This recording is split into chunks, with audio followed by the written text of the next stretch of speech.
The next morning we continued our drive up to Pokhara. Leaving the plains, we were soon climbing up into the mountains.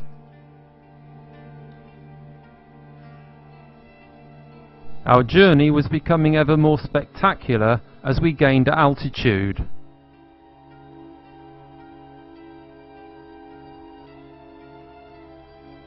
At lunchtime we stopped off for a meal of dal bhat and vegetables at a small village. After a long but beautiful drive we reached Pokhara and free camped on the shores of the Fuatal or Fishtail Lake.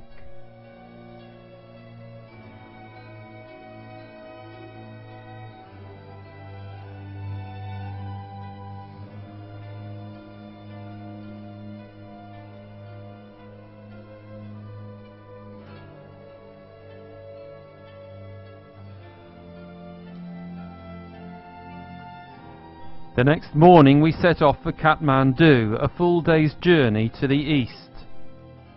Not long into that day's drive we encountered a problem. A bridge had been washed away by heavy floods, and it was necessary to ford the river.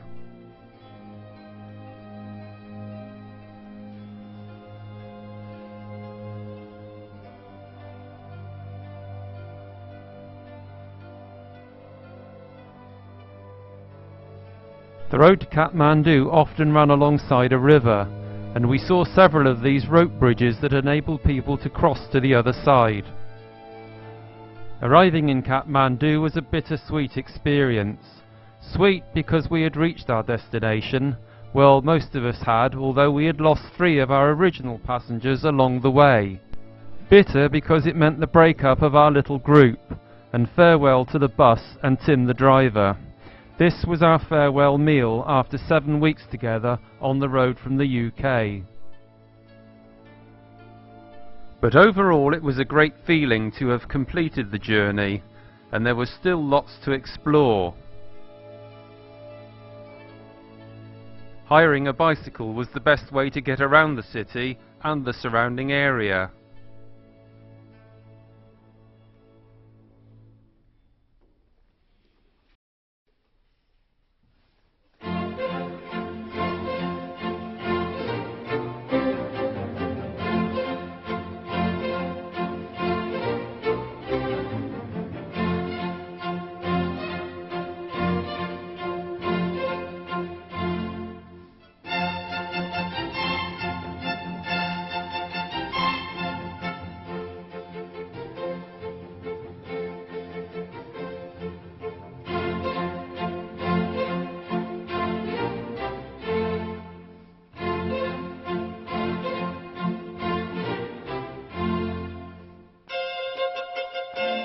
A very pleasant walk just outside of Kathmandu was the Swayambhanu Temple, also known as the Monkey Temple because of the monkeys who resided there.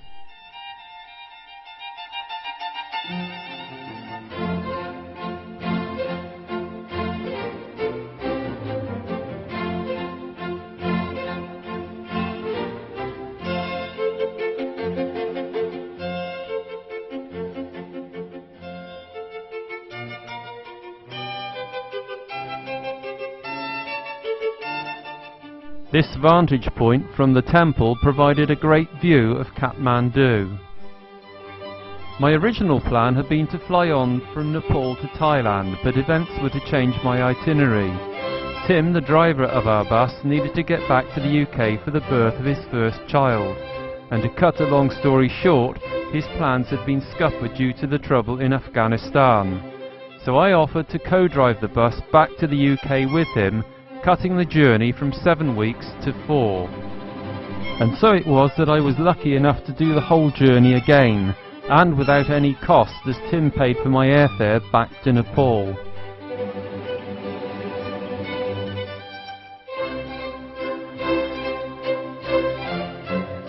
That journey home was of course another great adventure, with punctures, breakdowns and political problems in Iran all testing our aim to get back to the UK on schedule.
Despite all the problems, we arrived back in England in just 30 days, and in time for the birth of Tim's son.